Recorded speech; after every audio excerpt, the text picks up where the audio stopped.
Bro elevations main కాదు కానీ ఎక్కువ ఎక్స్పెక్టేషన్స్ పెట్టుకొని అయితే రావద్దు.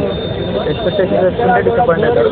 ఓకే ఇంట్రో ఇచ్చారు, సెకండ్ పార్ట్ వేరే లెవెల్లో ఉంటుంది. పార్ట్ కాదు ఏం నచ్చింది, ఎలా ప్రభాస్ ఎంట్రీ మీరు ఎక్స్పెక్ట్ చేశారు కదా ఎప్పటి నుంచి?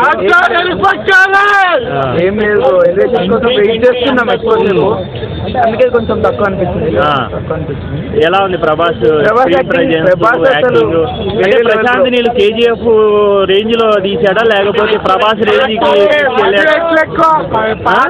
చాలా బాగుంది. చాలా బాగుంది. ఏం నచ్చింది మెయిన్ గా అయితే ప్రభాసే బ్రో. అసలు ఆ కట్అవుట్ ని కరెక్ట్ గా వాడుకున్నదంటే 3 మూవీస్ తర్వాత మిగతావన్నీ మంచిగా ఉన్నాయి. ఏంటది మైనస్ పాయింట్లు ఏంటి? పాటలు ఒక్కటి, పాటలు అసలు లేవా? రెండే ఉన్నాయి. అంటే రెండు బాగున్నాయా? బాగున్నాయి, రెండు బాగున్నాయి. శృతి హాసన్ కాంబినేషన్ ఎలా ఉంది వాళ్ళిద్దరిది? శృతి హాసన్ కి అంత రోల్ ఇవ్వలేదు.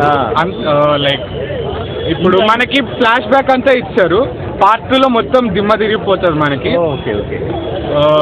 ఏం నచ్చాయి మీకు?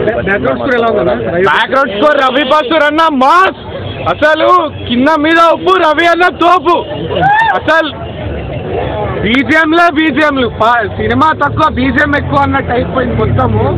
అసలు బీజిఎం వింటుంటే ఫీల్ వస్తుంది. అక్కడ ఐమాక్స్ స్క్రీన్ ప్లస్ మనకు అసలు వేరే లెవెల్ ఎక్స్పీరియన్స్ సినిమా మొత్తం. ఎన్ని గంటలకు షో చూశారు మీరు? 3:40 ఫుల్ మామూలుగా అందరూ లైక్ చాలా మంది వచ్చారు. హ్యూమర్ కామెడీ కానీ కామెడీ ప్రభాస్ కామెడీ ఉంది అన్న. ప్రభాస్ కామెడీ ఉంది. ఓకే, ఎక్స్పెక్ట్ చేశారా కామెడీని? ఎట్లా చేసాము అంటే మరి అంటే ఉంటుంది అనుకున్నాం కానీ అన్న చేస్తాడు అనుకొని అస్సలు వెళ్ళలేదు. ఓకే, ఇప్పుడు టికెట్ మీద ప్రైస్ చేశారు కదా, అది దీనికి వర్త్ అంటారా లేకపోతే ఎట్లా? అది నార్మల్ థియేటర్ ఉండే ఇప్పుడు కాస్ట్లీ అయిపోయింది కానీ మల్టీప్లెక్స్ వర్త్. సింగిల్ స్క్రీన్ పెంచడం బ్యాడ్ అంటారు. అదొక్కటే ఒక్కటే డైలాగ్, నీల్ మావా మావా